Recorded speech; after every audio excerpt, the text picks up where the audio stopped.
Aujourd'hui, le PKK est considéré comme une organisation terroriste par la Turquie évidemment, mais aussi par les États-Unis et l'Union européenne. Et là, certains devraient me dire « Ouais mais Simon, le PKK ce sont les Kurdes turcs, pas les Syriens, alors pourquoi les Turcs fument aussi les Kurdes de ce côté de la frontière? C'est pas leur faute à eux !» Et justement, c'est là où cette manifestation est intéressante. La frontière est un petit peu plus poreuse qu'elle n'y paraît. Le chef du PKK, Öcalan, lui s'est fait arrêter le 15 février 1999 au Kenya d'une opération conjointe de différents services secrets. Et ça, ce cortège, c'est pour marquer l'anniversaire de son arrestation. Et pourtant, nous sommes en Syrie.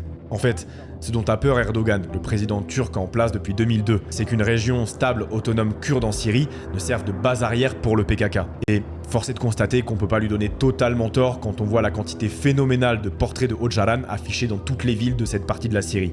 Alors Erdogan ne fait plus de distinction. Pour lui, force démocratique syrienne et PKK, du pareil au même. Et c'est pour ça que vous ne verrez que très peu d'armes, de militaires dans les rues de la ville, pour éviter d'attirer l'attention des drones. Les seules personnes armées sont la police et quelques forces spéciales qui surveillent la rue principale. Les grands axes de la ville sont même couverts de préaux de tôle pour s'abriter des regards venant du ciel.